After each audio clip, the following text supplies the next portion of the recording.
Está no ar mais uma edição de Oeste Sem Filtro. Obrigada pela sua companhia. Você que está conosco, ligado pelo nosso canal do YouTube, pela plataforma Rumble e pela Rádio Estúdio 92.3 FM de Cascavel. Muito boa noite. Vamos juntos por aqui com o nosso time de comentaristas. No estúdio, Augusto Nunes e Silvio Navarro, Rodrigo Constantino da Flórida e Ana Paula Henkel de Los Angeles. Hoje é dia 6 de abril de 2023. Confira os destaques desta quinta-feira. Lula volta a criticar o Banco Central. Dino usa ataque à creche em Blumenau para defender a censura na internet. Lewandowski encerra em 11 de abril 17 anos de provas de gratidão ao padrinho que o nomeou. Esses assuntos e muito mais agora em Oeste Sem Filtro. Com salários congelados desde 2007, governador, vice e secretários de Minas Gerais devem conseguir um reajuste. A Assembleia Legislativa aprovou em primeiro turno o aumento de até 300% nas remunerações. Romeu Zema recebe hoje R$ 10.500. É o salário mais baixo de todos os estados. E a gente tem os valores de todos os estados brasileiros. O mais alto é o do governo de Sergipe, com R$ 39.200. Em abril, haverá reajuste e o valor passará para R$ 41.600. Na sequência vem o Acre, onde o governador recebe R$ 35 mil. Em 12 estados, os salários passam de R$ 30 mil e em outros 9 estados de R$ 20 mil. Em Minas Gerais, o projeto de aumento dos salários ainda será votado em segundo turno, depois da Páscoa. Zema justificou o aumento nas redes sociais. Aspas. Para conseguir continuar avançando, é preciso atrair e manter os mais competentes nos quadros técnicos. São mais de 15 anos de congelamento dos salários dos secretários estaduais, situação incompatível com o cargo. Agradeço à Assembleia Legislativa de Minas Gerais que apresentou a meu pedido PL que resolve o problema, fecha aspas. O reajuste será feito de forma escalonada até chegar a R$ 41.800 em 2025. Durante todo o primeiro mandato, Romeu Zema doou salário a instituições de caridade, um total de R$ 400 mil. Vamos acompanhar o vídeo. Eu assumi um compromisso durante a minha campanha de estar doando o meu salário de governador. Não é um valor que vai agregar muito, resolver seus problemas, mas dá para fazer aí alguma manutenção. Eu tenho dividido em 2 o salário e sempre dou para 2 instituições todo mês. E ele está fazendo um ato tão bonito, um presente dele para a sociedade, é um presente particular, pessoal. Tudo bem, prazer, tudo bem? Se eu fosse governador de outro estado, você ia lucrar mais. Mas o de Minas é o que menos ganha. Para começar a nossa rodada de análise e comentários, quero dar as boas-vindas a Rodrigo Constantino, que hoje vai ficar conosco o programa todo, né, Rodrigo? Seja muito bem-vindo. Já começo te perguntando o que você achou aí. Acerta o governador Romeu Zema em reajustar os salários aí depois de 15 anos de congelamento? Boa tarde, Paula, meus queridos amigos de bancada, esse time de craques e toda a audiência. Veja, eu confesso ter sentimentos conflitantes em relação a isso. Em primeiro lugar, é um gesto generoso do Zema abrir mão do salário. Mas ele pode, ele já é alguém rico. E se a gente for por esse caminho, então só vai poder ir para o setor público quem já fez, talvez, a sua carreira na iniciativa privada. Talvez seja uma boa iniciativa, vamos evitar os bolos da vida. O segundo aspecto são os 15 anos de congelamento que precisam em algum momento de reajuste. Veja, quem paga a conta do setor público é o trabalhador da iniciativa privada.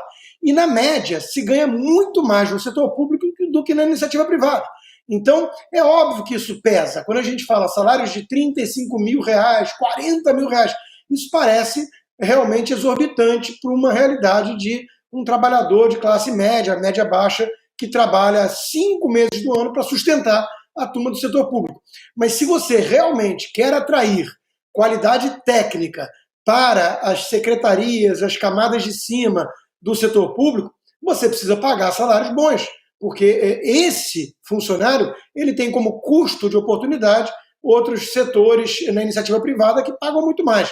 O ministro Paulo Guedes conseguiu montar um baita time no Ministério de Economia com gente que foi lá doar seu tempo, né, sua energia, seu patriotismo em prol do país. São pessoas, eu conheço vários, que estariam ganhando muito mais na iniciativa privada. Isso é nobre, só que nem todo mundo pode fazer assim. Então eu acho que, por isso que eu disse que eu tenho sentimentos conflitantes, eu acho que faz algum sentido dar aumento.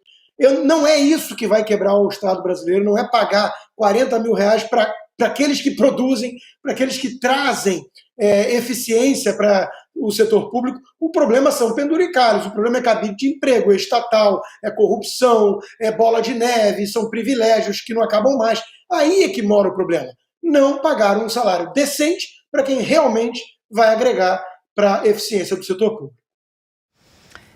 E aí, Ana Paula Henkel, muito boa noite. Quero te ouvir também em relação a essa decisão do governador Romeu Zema em reajustar o salário, não só dele, mas também dos secretários, né? Porque é uma decisão que acaba atingindo outros funcionários também. Boa noite, Paula. Boa noite, Constantino, craque, Silvio Navarro, meu mestre Augusto Nunes. E para nossa audiência maravilhosa, eu já deixo uma recomendação logo no início do programa. Ontem eu assisti o Oestcast com o nosso mestre Augusto Nunes. Imperdível. Foi a parte 2, né? E ele prometeu a parte 3, porque, olha, ficou devendo muita história. Está imperdível o Oestcast com o Dagomir, com a Branca Nunes. É um papo de, eu não sei se foi 1 hora ou 5, porque passou tão rápido, foi tão bom, que eu deixo a recomendação aí para a nossa audiência maravilhosa. Eu acho que o Constantino, ele resumiu bem.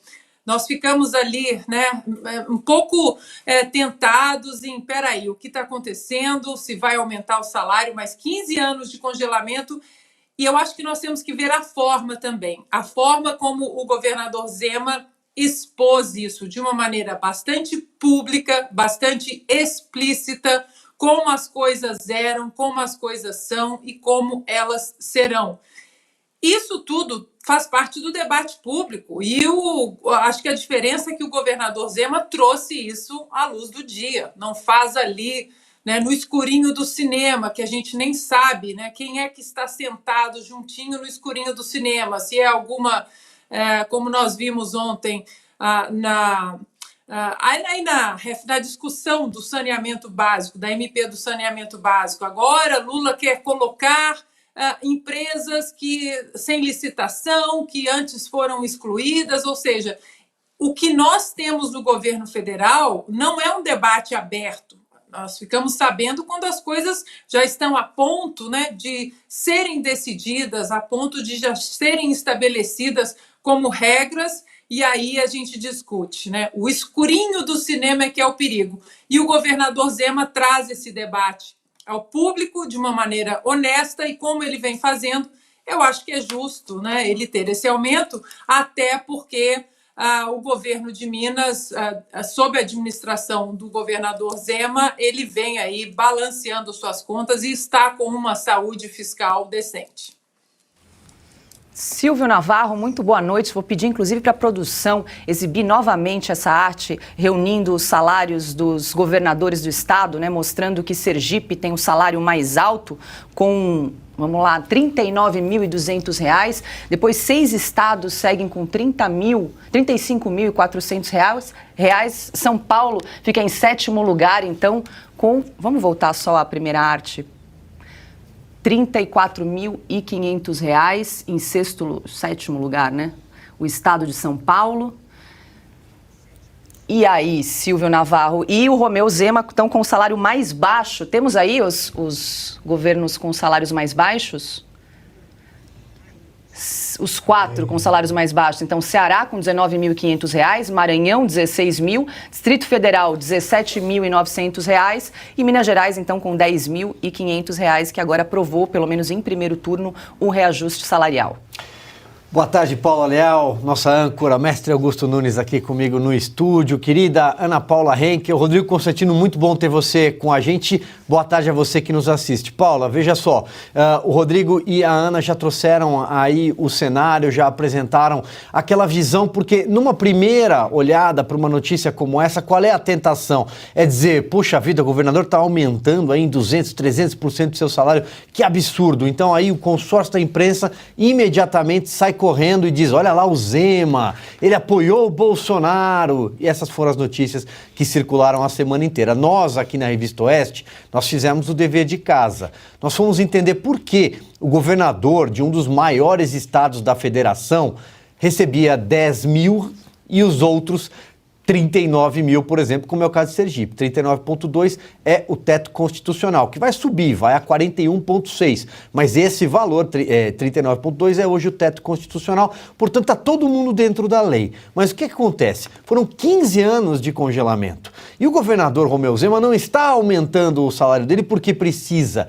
Ele é rico, ele mesmo doa os próprios salários. As declarações de bens dele foram apresentadas à Justiça Eleitoral. Todo mundo sabe qual é o tamanho do patrimônio do governador Romeu Zema. Ele não está querendo enriquecer com esse dinheiro. Não, ele está preocupado justamente com o efeito cascata que um reajuste desse proporciona. No caso, para o secretariado, no caso, para o secretário adjunto. E aí, isso vai num efeito dominó.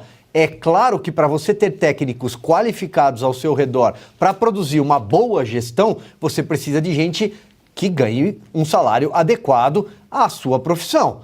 Portanto, nada mais justo do que elevar esse salário. É simplesmente disso que se trata, Paula. Agora, também é importante lembrar outra coisa para quem ficar apontando o dedo para o governador Romeu Zema, e repito, porque ele apoiou Jair Bolsonaro no segundo turno das eleições. É exatamente por isso que a imprensa está pegando, a velha imprensa está pegando no pé dele. É importante a gente lembrar que ele recebeu um estado com 30 bilhões de dívidas quebrado pelo Fernando Pimentel na gestão do PT. O Fernando Pimentel está de volta ao noticiário. Demos ontem aqui.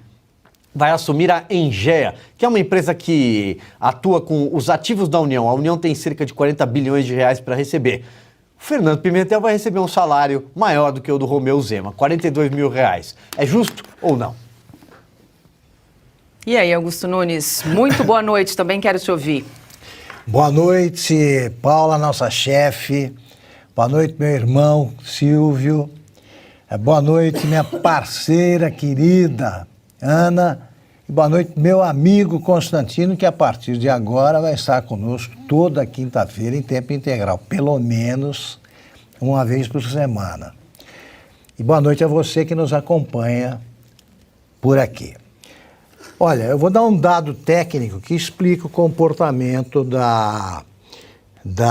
do consórcio da imprensa, muito bem lembrado pelo Silvio Navarro. Eles destacaram os 300% de aumento, eles destacaram que seria o maior salário do país, etc., etc., e jogaram lá embaixo, lá no texto de uma página interna, as informações essenciais. Era o mais baixo do país, é o mais baixo do país ainda, entre os governadores.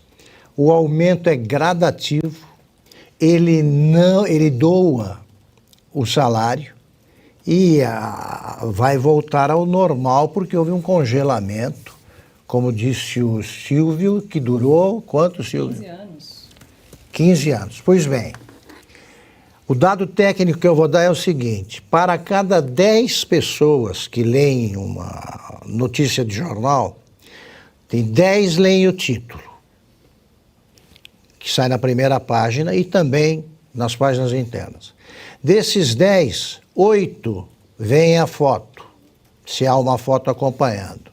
5 leem o subtítulo e apenas 4 leem o texto até o fim.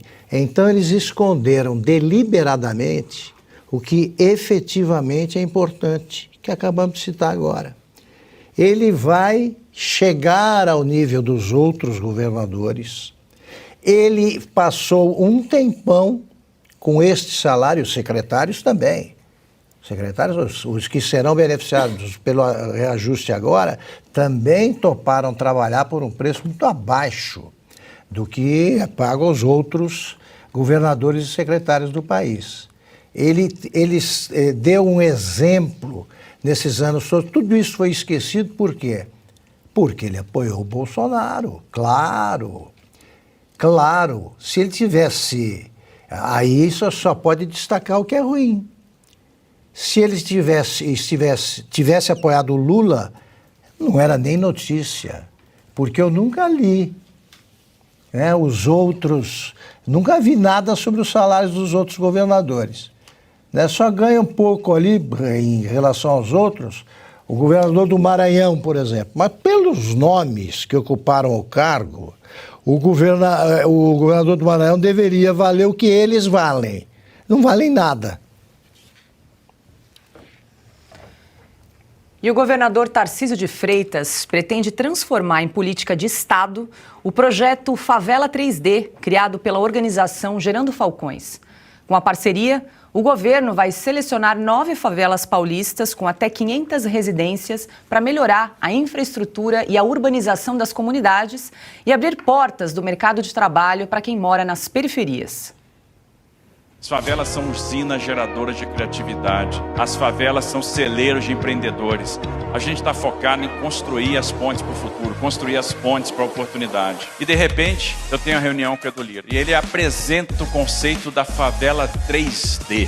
Dignidade, desenvolvimento, digitalização. Quando eu vi o que eles estão fazendo na favela dos sonhos, na favela Marte, eu digo, a gente tem que replicar isso para o estado todo, para o Brasil todo. E só tinha uma maneira de fazer esse negócio ganhar escala e ser replicado. E foi a proposta que nós fizemos naquele dia. Vamos transformar essa ideia do Gerando Falcões. E agora, com Favela 3D, a gente está percebendo que a gente pode dar moradia digna, a gente pode dar o CEP, a gente pode levar a infraestrutura, tem estratégias para fazer a boa urbanização, a gente pode levar a saúde, a gente pode levar a formação profissional, a gente pode abrir a porta para o mercado de trabalho. Num primeiro momento, os investimentos para viabilizar a proposta devem vir de parcerias com a iniciativa privada, sem uso de dinheiro público. Tarcísio assinou o termo de cooperação durante o evento do Favela Power, que ocorreu em São Paulo, com cerca de 1.000 líderes de comunidades. O governador planeja implantar o projeto em 50 favelas do estado até 2026. E aí, Ana, mais uma boa notícia aqui para o governo do estado, o estado de São Paulo, e chama a atenção, né, que para viabilizar esse projeto, pelo menos no primeiro momento, não vai ser usado dinheiro público, né? Vai ser viabilizado por meio aí de parcerias público-privadas, né, mostrando que dá para se fazer e muito.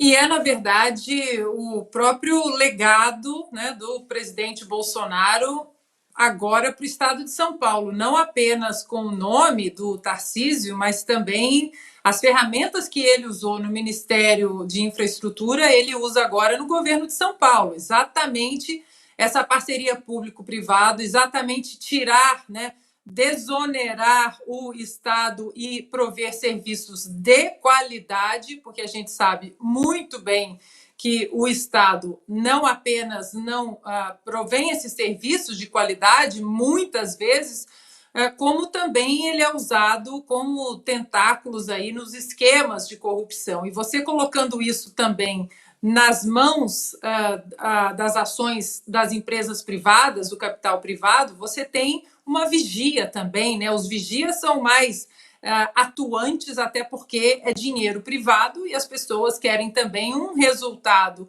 financeiro, né, de volta para as suas empresas. O Tarcísio, claro, com todas as comparações aí salvaguardadas, ele começa a lembrar muito um certo governador aqui da Califórnia, nos anos 70. O nome dele era Ronald Reagan, que depois chegou até a Casa Branca. Porque quando Reagan entrou para o governo do estado da Califórnia, e aqui ele foi governador durante 2 mandatos, ele entrou com um programa pesado de privatizações. Daqui a pouco vamos falar, né, de mais uma privatização aí que está no radar do governador Tarcísio. Mas Reagan, ele colocou um projeto de privatizações para o estado da Califórnia, depois levou para a Casa Branca, e dentro desse contexto, desse projeto de privatizações e parceria com o setor privado, Os Estados Unidos eles escolheram aí 20 anos, né, de prósperos frutos, exatamente do Estado soltar a mão um pouco do dinheiro público. E nós estamos começando a ver o Tarcísio fazer isso. Eu acho que nós poderíamos, vou deixar uma dica aqui para a nossa revista Oeste, a gente podia comparar os 100 dias do governador Tarcísio, né, trazer as ações e os discursos com os 100 dias do desgoverno do Lula. Eu acho que vai parecer que nós estamos em dois países completamente diferentes. O do governador da Bahia também, né, Ana? A gente poderia fazer uma comparação. Eu estou trabalhando na playlist para ele. É isso que eu queria dizer, o que a Ana acabou de falar. Eu também estou trabalhando. Já tem amanhã, sexta-feira, a gente pode compartilhar aqui a playlist. Eu só quero sugerir agora para saber se eu estou seguindo o caminho correto, que é uma música do Chico Buarque. Portanto, ele deve gostar do Chico Buarque. A música, o título é Vai Trabalhar Vagabundo. E aí, Silvio, eu queria te ouvir a respeito desse projeto do governador Tarcísio de Freitas. A princípio é um projeto piloto, né, com 9 favelas paulistas, 500 residências, e a ideia é implantar isso até 2026 em 50 favelas do estado paulista. Olha, Paula, é até covardia comparar o trabalho que o Tarcísio vem apresentando nesses 100 dias, só 100 dias, com outros governadores como o da Bahia, que está preocupado com a playlist que ele vai escutando ao lado ali da comitiva do Lula até a China, e até outros governadores também, mas para ficar só na Bahia. Em relação à esfera federal, à presidência da República, bom, isso aí tomaria aqui o meu comentário o tempo inteiro, né? Porque o Brasil vai recuando a cada dia alguns anos no tabuleiro da história nesse governo Lula. Mas para ficar aqui no Tarcísio, Paula, nesse momento, é por isso que o Boulos fica histérico, é por isso que o PT fica histérico aqui em São Paulo. Como pode o governador Tarcísio, que foi lançado na política pelo presidente Jair Bolsonaro, que venceu apoiando o presidente Jair Bolsonaro, o Palácio dos Bandeirantes, como ele pode falar da favela, o monopólio da esquerda, políticas públicas para a favela, que é um monopólio da esquerda? Só a esquerda pode falar sobre a favela, ainda mais levando iniciativa privada para dentro das favelas, aí o absurdo fica completo. É por isso a gritaria. Na Assembleia Legislativa de São Paulo já estão reclamando desse projeto do Tarcísio, que sequer eles acompanharam ou sabem exatamente do que se trata, mas simplesmente porque é monopólio deles. Tarcísio todos os dias apresenta algum projeto novo, mas não lança pedra filosofal. Ele não lança um rótulo, marketing, vem aí o PAC, vem aí o Novas Águas, vamos falar o novo ensino médio do médio. Não, ele não está preocupado com palanque, não é palanqueiro, ele está trabalhando. Ao contrário do Lula, ao contrário do governador da Bahia, só para citar 2 exemplos. Então, a clara diferença entre um governador que se comunica bem, está dando um show na comunicação também. Mas é a clara diferença entre alguém que está arregaçando as mangas e trabalhando, de outro que está preocupado com o revisionismo da história e em bravata, em palanque, como se estivesse na campanha. E seguindo ainda no tema do governador do estado de São Paulo, durante evento no Brasil Investment Forum, Tarcísio anunciou a contratação de uma agência do Banco Mundial que vai realizar estudos para avaliar a possível privatização da Sabesp, a companhia de saneamento básico do estado. O plano do governo prevê ainda a privatização da empresa que cuida da distribuição de água e energia na região metropolitana de São Paulo. Tarcísio já havia anunciado as concessões do trem intercidade São Paulo-Campinas e de 1.800 quilômetros de rodovias estaduais. E aí, Constantino, o Tarcísio de Freitas, que já tinha, né, uma agenda de privatizações na esfera federal, agora a gente vê sendo transferido para a esfera estadual aqui no governo de São Paulo. E algo muito louvável, né? Eu sou autor de um livro chamado Privatize Já, e tem um capítulo lá sobre saneamento. Nós vimos o marco do saneamento, o grande legado do governo Bolsonaro, e a turma da esquerda, do PT e do PSOL, quer, desculpa até usar os termos assim fortes, mas quer manter o povo pobre literalmente no esgoto, né? No esterco, porque metade quase da população brasileira não tem acesso a tratamento de esgoto, a água potável. Por quê? Porque o Estado não deu conta. E o Tarcísio entende isso, ele é pragmático.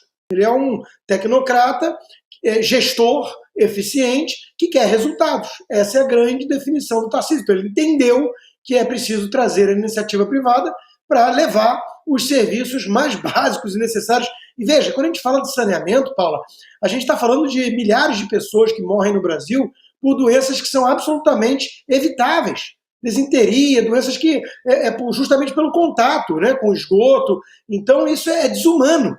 A postura da esquerda é uma postura ideológica ou por interesses em corrupção com estatais, é uma postura desumana. Agora, já que elogiaram tanto o Tarcísio, eu quero trazer só uma visão um pouquinho mais polêmica. A Ana Paula mencionou a questão do São Paulo à contramão do Brasil e está ficando claro isso. Imagina se o Brasil tivesse, de fato, um federalismo como os Estados Unidos possuem, né, onde os estados gozam de mais autonomia, aí realmente ia voar São Paulo em relação ao resto do país. Já vai acontecer muito isso, mas infelizmente, dentro desse contexto que temos de centralização excessiva, o custo Brasil vai pesar sobre São Paulo também, não dá, né, para evitá-lo. Mas a Ana Paula comparou o Tarcísio com o Reagan. E aí eu achei assim, um elogio muito, muito forte. Eu quero trazer uma comparação que talvez o Tarcísio brigue comigo, e com razão, mas pelo pragmatismo que ele traz à mesa, eu vejo uma espécie de Deng Xiaoping, lá na China, que dizia assim, não importa a cor do gato, desde que ele pegue o rato. O Tarcísio é isso, ele foge um pouco de aspectos mais ideológicos, e ele tem méritos por isso. Ele, como eu disse, é um tecnocrata que quer resultados. Mas como eu dou peso para o aspecto da guerra cultural, eu não vou nem criticar o Tarcísio por isso. Eu vou deixar um ponto de interrogação em relação à postura dele diante da agenda mais ideológica da esquerda. Eu dou um exemplo, né? A TV Cultura é lá financiada pela Fundação Padre Anchieta, que recebe recursos exclusivamente do Estado de São Paulo. No passado, outras gestões tiraram, por exemplo, o talentoso, eficiente, renomado Augusto Nunes, nosso mestre aqui, e aí colocaram lá militantes tucanos, petistas, né, lacradores, e o Tarcísio renovou. Eu não vou ficar pedindo cabeça aqui, que nem essa pessoa fazia comigo, né, numa outra emissora. Mas, no mínimo, eu espero que o Tarcísio tenha consciência de que ele não pode fugir para sempre dessa guerra. Porque se ele acha que vai ser poupado de ataques, de rótulos, bolsonarista, blá, blá, blá, por conta disso, ele está muito enganado. Augusto, trouxemos aí duas iniciativas do governador Tarcísio de Freitas. A primeira, essa parceria com a organização Gerando Falcões, Favela 3D, e agora toda essa agenda de privatizações, tem um plano de 15 concessões, entre eles a Sabesp incluída. Bom, ele foi um grande ministro, um tremendo administrador e será um grande governador, já está mostrando. Ele chega com planos, com ideias. Ele já mostrou em menos de 100 dias, como foram idiotas os marqueteiros que instruíram o candidato Haddad, aí é chamado de forasteiro, né? Ele é capaz de mencionar cidades de São Paulo... As linhas de metrô, né? Linhas de metrô e tal. Por quê? Porque ele está querendo dar um show de memória? Não, é porque ele se enfronha nesses assuntos, ele conhece o que está fazendo. Então, o Tarcísio tende a fazer um dos maiores governos da história. De tal forma que também tem mostrado habilidade política, que associada ao fato de que ele realiza coisas, já mantém o PT na Assembleia acuado. Ele tem o controle político da Assembleia, ele vai aprovar. Isso aí conseguiu facilmente. Ele, o estrangeiro, já se entendeu com a Assembleia, já removeu obstáculos e vai dar um show de administração. Eu acho que mais tarde ele vai cuidar de outros assuntos também, porque ele deve mostrar o seguinte, um estado como São Paulo, que tem dinheiro, tem uma situação econômica estável, tem que voar mesmo, né? Como disse o Constantino, se fosse uma federação Brasil de verdade, São Paulo iria mais rapidamente ainda em direção ao futuro, mas vai dar um salto memorável sob o governo do Tarcísio, sem dúvida. Quer complementar, Silvio? Só um rápido comentário, Paulo. Acho que tudo já foi dito aqui em relação à Sabesp, em relação ao projeto das favelas, mas volto naquele ponto do comentário anterior que fiz. É por isso que figuras como Guilherme Boulos, figuras como Márcio França, ministro de Portos e Aeroportos, estão aí brincando de cabra cega, desesperados com a atuação do Tarcísio, porque sabem que o sucesso da sua gestão no governo de São Paulo fará dele um grande cabo eleitoral na eleição do ano que vem para prefeito da capital paulista. O Tarcísio ainda não se manifestou se apoiará, por exemplo, um candidato mais à direita do PL. Ele não é do PL, ele é do Republicanos. O atual prefeito, Ricardo Nunes, que é desconhecido da cidade, ou outro nome que venha a surgir. Mas a esquerda sabe que o Tarcísio é um grande cabo eleitoral se continuar nessa toada, se continuar fazendo uma boa gestão. Por isso que Guilherme Boulos vai lá nesses jantares esquisitíssimos com apresentadores de televisão, já mostramos aqui no nosso programa. Por isso que o Márcio França tenta inviabilizar a privatização da Sabesp, do Porto de Santos e de outras tantas obras aqui no estado de São Paulo, mas que de alguma forma lá na esfera federal ele consegue tentar colocar a colher para atrapalhar. É isso que ele faz com o povo de São Paulo, ele tenta atrapalhar. Para não parecer que eu não quero comentar assuntos que me envolvem, eu esqueci de falar da TV Cultura. A TV Cultura é o seguinte, ela é controlada por uma fundação que tem uma autonomia exagerada, que não consegue sobreviver sem a verba do governo e que se antecipou à posse do Tarcísio. Eles anteciparam renovação de contratos, eles anteciparam um monte de medidas ali que o Tarcísio já pegou o prato feito. Mas ele não vai olhar, até pelo temperamento dele, pelo estilo dele, ele não vai permitir que a fundação só lembre que é dependente do governo do Estado no dia em que recebe a verba. Não é assim, ele vai interferir sim na formação do conselho, da fundação, que hoje é formado por militantes contrários ao Tarcísio. Claro que isso aí não vai demorar. Agora, 18h17. Lembrando que estamos ao vivo no canal da Revista Oeste, no YouTube e também pela plataforma Rumble. Não esqueça de se inscrever no nosso canal, deixar o seu like, o seu joinha e de ativar as notificações, que é aquele sininho para receber todas as nossas novidades da grade de programação aqui da Revista Oeste.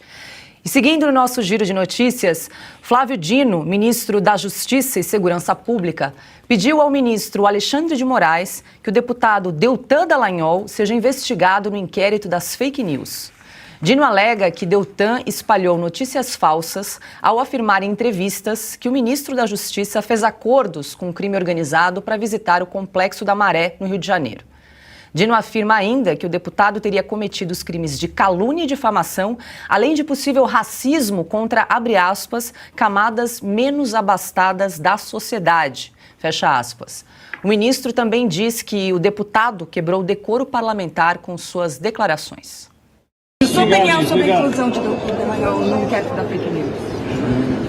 Na verdade, eu fiz essa representação na medida em que ele, infelizmente, em algumas entrevistas, repetiu um disparate em que a minha ida ao Complexo da Maré teria derivado de um acordo com o crime organizado. Eu tenho biografia, eu tenho respeitabilidade profissional, eu tenho ficha limpa e, portanto, eu não aceito que ninguém, absolutamente ninguém, invente ou propague uma calúnia dessa dimensão.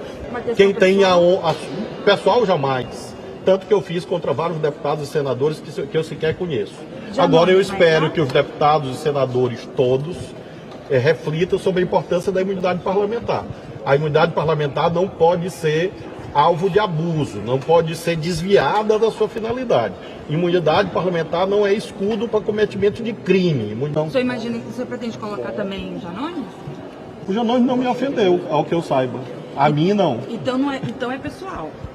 Não, é porque é uma questão jurídica, na verdade. É porque crime contra a honra é necessário que a vítima tome a iniciativa. Então não é uma questão pessoal, é uma questão técnica. Está no artigo 145 do Código Penal. Obrigada, Prazer, viu? Tchau.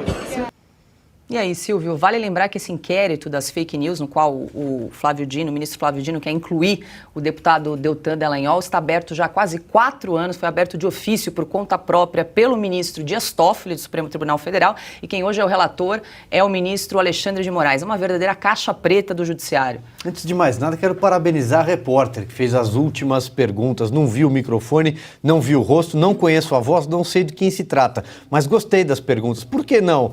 O Janones não é incluído, por exemplo, nesse inquérito ao longo de todo esse tempo? Por que não foi incluído em nenhum outro inquérito no ano passado, no âmbito da justiça eleitoral, diante da avalanche de fake news que ele produziu a título de provocação nas redes sociais, especialmente no Twitter? Por que não?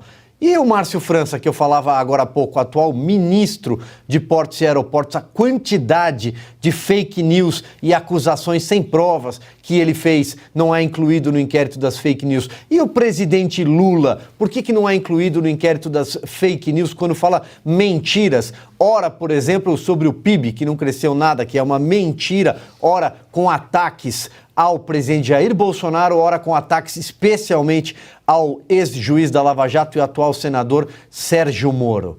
Por que eles não são incluídos nos inquéritos das fake news, inquéritos dos atos antidemocráticos? São tantos que a gente até se confunde com números, com rótulos, mas tem um em especial que está aberto há 4 anos, ele é perpétuo.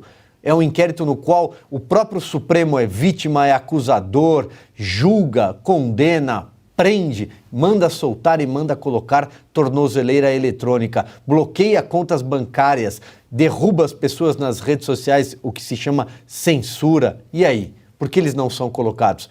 Bom, em relação ao caso específico, nós falamos aqui, nós mostramos as imagens à exaustão. O ministro Flávio Dino entrou em uma das favelas mais perigosas do Rio de Janeiro, onde vive, a maioria que vive lá são trabalhadores, pessoas de bem, que estão lá não porque escolheram estar lá, mas sim por condições socioeconômicas e se tornaram reféns do tráfico de drogas, de criminosos e das piores facções criminosas do Rio de Janeiro.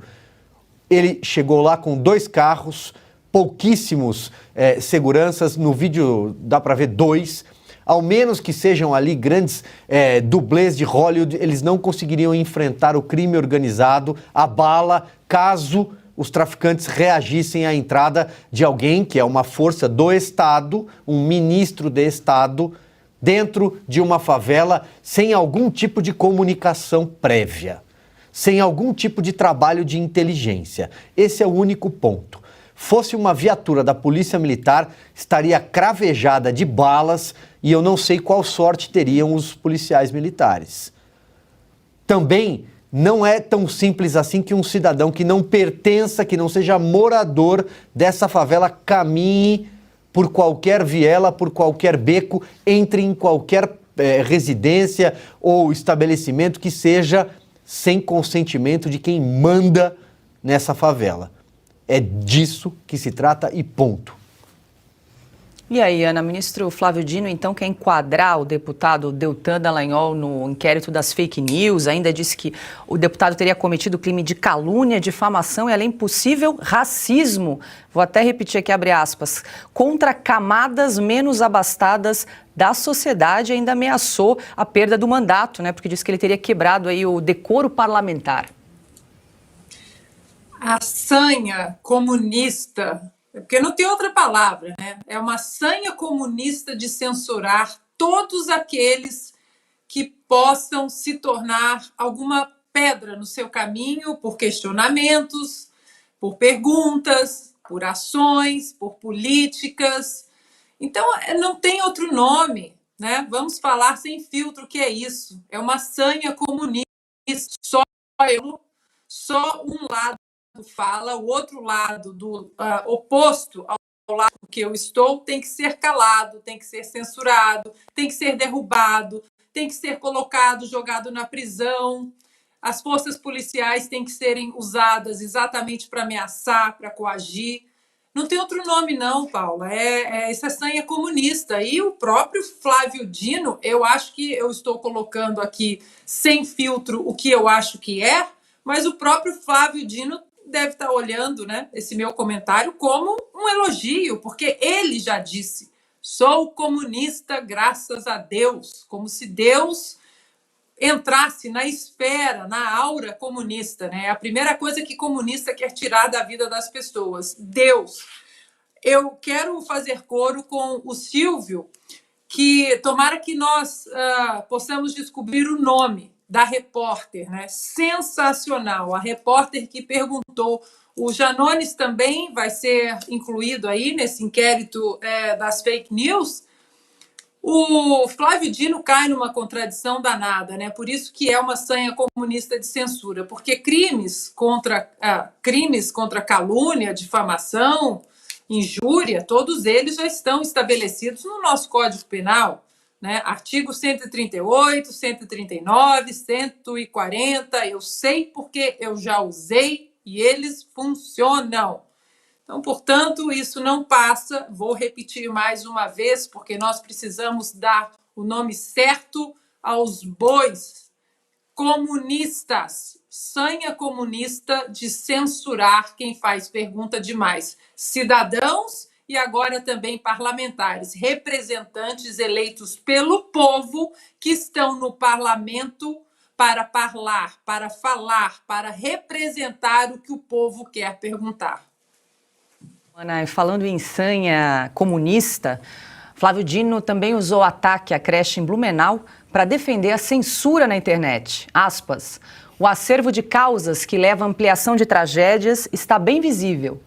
Proliferação de ódio na sociedade, inclusive por uma internet desregulada e com empresas irresponsáveis. Incentivos ao armamentismo e à ideologia da morte. Agrupamentos nazistas e neonazistas.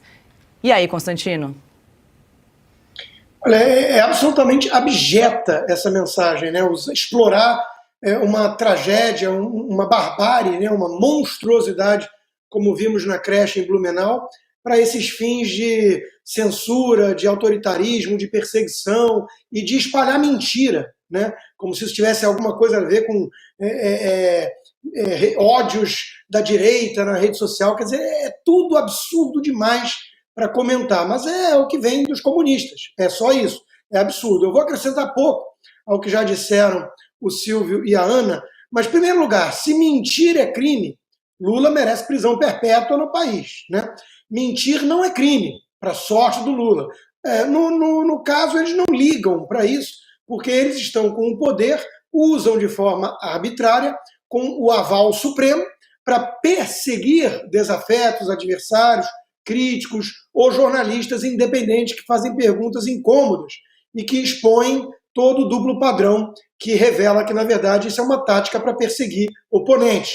Veja, o que eles querem criar é o Ministério da Verdade. É o que a Ana já disse, já tem previsão no Código Penal e tudo para esses crimes de honra. Não é disso que se trata. O que eles querem é criar um Ministério da Verdade e falar, eu digo o que é verdade e o que é mentira e vamos censurar, perseguir, quiçá prender quem está mentindo. Ah, mas e o Janones? Não, esse é dos nossos. Esse está tudo bem. Então é disso que se trata, mas está tudo muito às claras. É tudo muito escancarado, não dá para simular, não dá para fingir que não estamos vendo o que está acontecendo no país, né?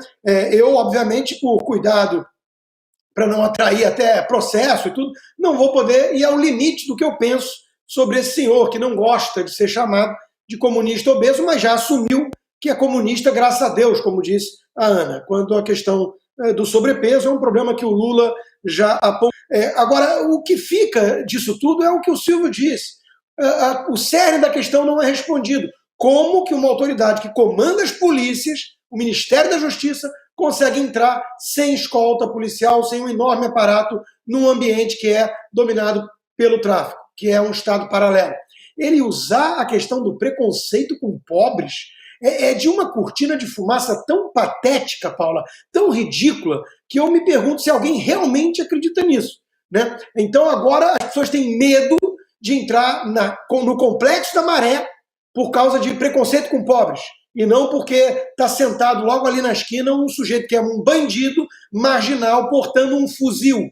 Aliás, fuzil esse que obviamente não foi comprado no CAC, viu, ministro? É obtido de forma ilegal. Então é tudo tão absurdo e ele ainda joga ali a imunidade parlamentar. Quer dizer, o alerta está claro. Olha só, vocês acham que tem imunidade parlamentar, que está escrito lá quaisquer opiniões, mas nós, comunistas no poder, não damos a mínima para isso. Vamos usar todos os pretextos para tirá-los do Congresso. É isso que está acontecendo no Brasil hoje e tem muito militante comunista disfarçado de jornalista achando graça. E aí, Augusto, Flávio Dino, o ministro Flávio Dino usou aí o ataque, a tragédia em Blumenau para defender a censura. Eu vou até ler novamente o tweet dele, produção, se nós temos aí para exibir. Vamos lá. O acervo de causas que leva à ampliação de tragédias está bem visível. Proliferação de ódio na sociedade, inclusive por uma internet desregulada e com empresas irresponsáveis, incentivos ao armamentismo e à ideologia da morte, agrupamentos nazistas e neonazistas. Tudo somado é mais uma do Bolsonaro. Bolsonaro está sendo responsabilizado agora pelo que houve na creche em Blumenau. Então o negócio é o seguinte, o Bolsonaro é que alimenta esse clima de ódio. Tudo bem, agora, o atentado cometido contra um candidato a presidente teve como alvo quem? O Bolsonaro. Daqui a pouco ele vai ser acusado de ter criado um clima para que ele sofresse o atentado. Mas qual foi o plano que se encontrou, desbaratado pela Polícia Federal há poucos dias, tinha como alvo quem? Sérgio Moro. O PCC organizou o plano e o Lula defendeu o PCC. Então não dá para entender. Quer dizer, o Bolsonaro cria o clima para matar gente em creches, etc. E ele sofre atentado. E o ex-ministro dele sofre alvo de um plano de assassinato. E eles continuam culpando o bolsonarismo. Isso é muito cinismo. Quer dizer, esse ministro, Flávio Dino, eu vou dizer aqui com todas as letras, e olha, se vier um processo, um a mais, um a menos, não faz a menor diferença. É mentiroso. Nós provamos que ele é mentiroso, tá? Espalha notícia falsa, tinha que estar como destaque desse tal inquérito aí das fake news, depois daquele vídeo que nós mostramos, 2 vídeos. Se a produção conseguir localizar até a gente terminar o programa, devemos mostrar outra vez, aquele que ele fala, prometo que no fim do meu governo, não vai haver nenhum município do Maranhão catalogado entre os mais pobres do país e tal. Aí ele nega que tenha feito a promessa, o repórter que mostra de novo e ele nega. Então é mentiroso. Mentiroso, fica ofendido agora porque falam em sobrepeso. O jeito que tem o peso medido em arrobas, avaliado em arrobas, é o quê? É o quê? É o jeito que tem o corpo de um toureiro espanhol. Não, ele é um gordo. Como diz o Lula, e qual é o problema? Não pode mais dizer isso? Digo mais gordo e mentiroso. Mentiroso. Esse pessoal dos jornais que fica encampando esse negócio, agora a culpa é do Bolsonaro, o ódio e tal, precisa ter menos cinismo, né? É um surto de cinismo como eu nunca vi igual. Jornalistas escrevendo isso. Quer dizer, é por causa do armamento, meu Deus, o atentado foi cometido, o assassinato foi perpetrado aí com a machadinha. O Bolsonaro levou uma facada. Há mortes assim, você querendo usar uma faca para matar, você consegue. Agora tudo vai para o armamento. Qual é o armamento que era proibido antes do Bolsonaro, foi liberado por ele e usado em algum ataque? Qual? É usado esse armamento pelos bandidos que eles defendem. E é só isso. Aliás, desculpe, o inquérito das fake news que funciona há 4 anos, até agora, não incluiu um único eleitor do Lula. Então está definido que é mentira e que é verdade. Os que votaram no Bolsonaro são mentirosos, espalham fake news. Quem vota no Lula, até o Flávio Dino, esses contam a verdade. Não tem nenhum no inquérito. Portanto, o próprio inquérito das fake news já é uma das maiores mentiras da história do Brasil. Augusto, para arrematar... Silvio! Oi, Ana. Oi. Diga lá, Ana. Não, exatamente porque eu descobri quem fez a pergunta sensacional, né? Se o Janones seria incluído no inquérito das fake news, foi a repórter Paula Lobão. Eu entrei aqui no perfil dela e ela confirmou que ela indagou o ministro da Justiça se o Janones, então, faria parte, né? Então, aí fica o nosso respeito e aplauso à jornalista Paula Lobão, a repórter Paula Lobão, da Jovem Pan. Parabéns a ela, Ana. Só queria arrematar com uma rápida observação. Ele disse que o problema é disseminação de ódio, não é isso? E quando um sujeito diz que não vai descansar enquanto não F 3 pontinhos com o outro, e esse outro depois é vítima de um plano, graças a Deus não executado, de assassinato pelo PCC, isso é espalhar amor, né? O que o Lula fez foi espalhar amor. E o Ministério da Justiça e Segurança Pública de Flávio Dino vai direcionar 150 milhões de reais para reforçar as rondas e patrulhamentos em escolas. O Brasil tem 5.568 municípios. Supondo que cada cidade tenha pelo menos uma escola pública, será destinado aí pouco mais de 26 mil reais para cada unidade. Ainda bem que temos um economista aqui na bancada, vou recorrer ao Constantino. Constantino, o que dá para fazer com um orçamento aí de 26 mil reais? Isso supondo que teria uma escola só, né, em cada cidade. Não muito, né? Na verdade, as prioridades do governo são definidas justamente pelos cheques assinados, né? Pelo destino das verbas. É 10 bilhões de reais para, abre aspas, por favor, cultura. Então, logo se vê, né? Quais são as prioridades dessa turma. Agora, eu vi um sujeito com uma placa, né, que eu não gosto de politizar essas tragédias, porque eu acho que são muito mais profundas. Desde Santo Agostinho, pelo menos, a gente debate a essência do mal, gente ruim existe, não tem uma única causa. Quando alguém faz uma monstruosidade dessas contra criança, né, tentar politizar isso já é muito ruim. Mas eu vi uma placa interessante do cara dizendo assim: nunca vi um sujeito abrir surto, doente mental, e partir para o lugar que o Flávio Dino consegue ir sem escolta policial, uma favela, né, sair tentando matar os traficantes. Então o sujeito pode ser maluco, mas não é burro. O que isso quer dizer? Isso quer dizer que essa turma sabe, né, onde vai encontrar menos resistência para os seus atos monstruosos, surtados, seja lá o que for. Doença mental, para mim, é um fator muito relevante. A Ana Paula, que mora na República Soviética da Califórnia, sabe muito bem isso. O movimento antimanicomial quase destruiu já ali São Francisco e outras cidades importantes. Então é importante levar em conta isso. Mas são outros fatores: impunidade, falta de propósito elevado na vida, desestrutura familiar, um monte de coisa. Menos as coisas que a esquerda aponta. A esquerda já estaria falando de arma se esse sujeito monstruoso, que eu me recuso a falar nome e tudo, tivesse usado, em vez de um machado, uma pistola. Né? Então, para a esquerda, o problema é o objeto inanimado ou o Bolsonaro. Dá para culpar a arma? Culpa a arma. Não dá, é o Bolsonaro. Esse é o bingo da esquerda, né? Que politiza tudo porque são nefastos. Agora, lugar que tem mais gente armada, do bem, encontra mais resistência para maluco, ou surtado, ou bandido. Né? Então, é por isso que a gente vê esses atentados em escolas, em cinemas. Teve um caso que ficou conhecido nos Estados Unidos, que o sujeito foi para um cinema mais longe do que a casa dele, porque o mais perto era permitido portar arma, e o que ele foi lá executar a chacina dele não podia.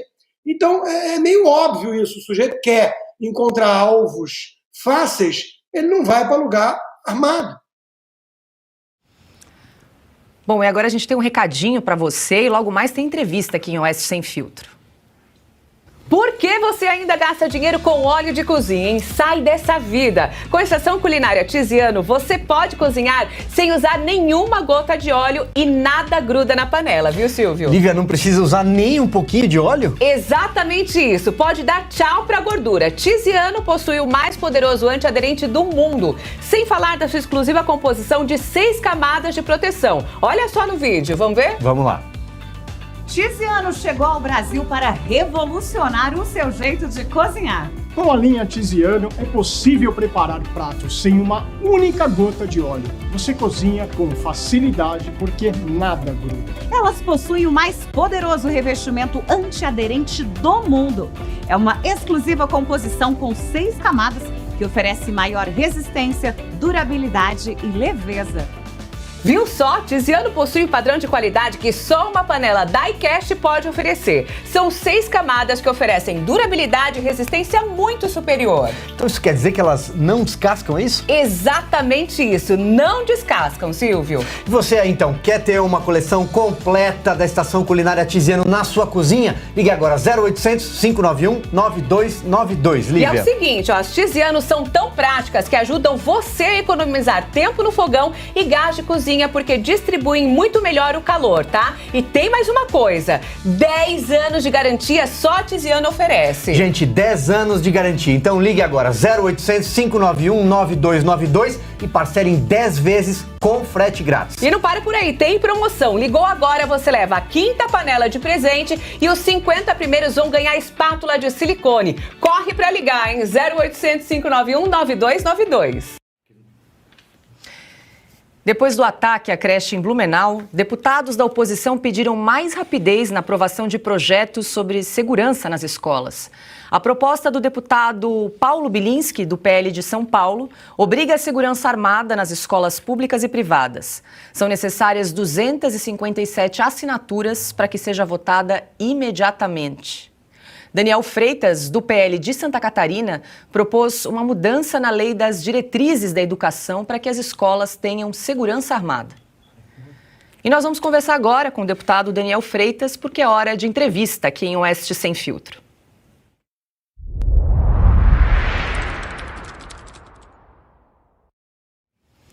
Boa noite, deputado. Muito obrigada pela sua participação aqui no programa Oeste Sem Filtro. Seja muito bem-vindo. O senhor me ouve bem? Ouço sim, uma boa noite a todos vocês, é um prazer estar com vocês. Deputado, quero começar perguntando se esse seu projeto que o senhor propôs, já foi protocolado e quais são aí os próximos passos? Sim, eu propus na fatídica manhã de ontem, em Blumenau, Santa Catarina, diante do ocorrido, já super exposto por todos vocês, esse projeto de lei que tem o número de 1636 de 2023. Ele altera a lei número 9.394 da LDB, da Lei de Diretrizes e Bases da Educação Nacional, e nós esperamos muito que na próxima semana o presidente Arthur Lira possa dar sequência no regime de urgência também, a exemplo do meu colega deputado Paulo Bilinski, que tem um projeto apoiado também por mim, para que nós possamos acabar de uma vez por todas com essa insegurança que afeta as nossas famílias. Esse projeto foi protocolado na quarta-feira e agora o motivo maior de todos nós é garantirmos de fato o regime de urgência. Perfeito. Quem faz a pergunta agora é a Ana Paula Henkel. Muito boa noite, deputado. Quando esse assunto é sempre... Obrigada pela entrevista. Quando esse assunto é trazido, infelizmente, diante de tragédias, não apenas no Brasil, mas aqui nos Estados Unidos também, há uma histeria também na narrativa de empurrar dados que não são verídicos. Nesse pacote do projeto do senhor, que dados o senhor traz que podem...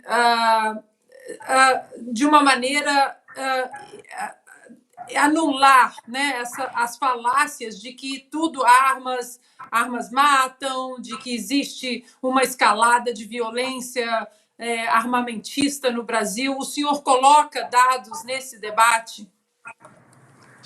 Boa noite, Ana Paula, é um prazer falar com você. Existe um estudo da Unicamp que nos traz que o Brasil registrou nos últimos 20 anos 23 ataques dessa natureza em escolas. O que nos assusta é que nos últimos 10 meses são 10 ataques, ou seja, praticamente um ataque por mês.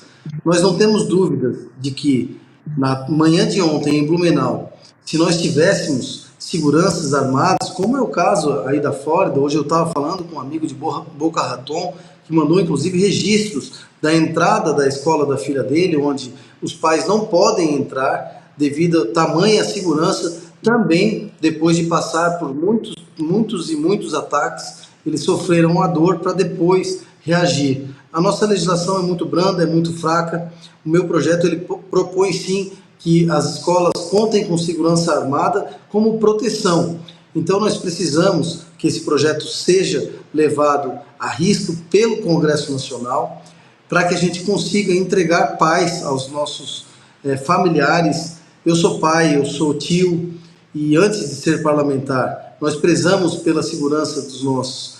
E quando nós vimos, a exemplo de 10 dias atrás, um aluno de 13 anos invadir uma escola com uma faca e assassinar uma professora no auge, né, dos seus 70 anos de idade, lecionando em sala de aula, nós percebemos que são situações já recorrentes e que nós precisamos, enquanto parlamentares, fazer alguma coisa que seja efetiva.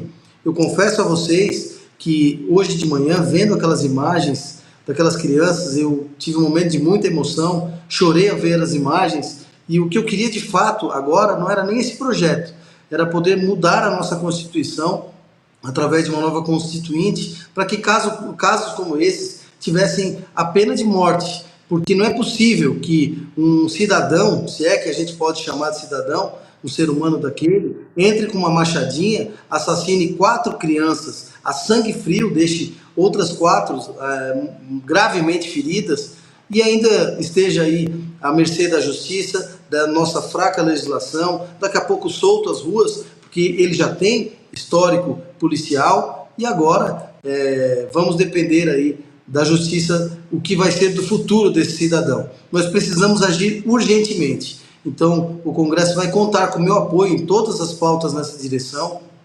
Eu já sou autor de outros projetos que aumentam a pena para crime, para pedofilia na Deep Web, coisas dessa natureza. E agora eu espero de fato que nós consigamos êxito na aprovação desse projeto. Nós estamos conversando ao vivo com o deputado Daniel Freitas, ele que é de Santa Catarina. Quem faz a pergunta agora é Silvio Navarro.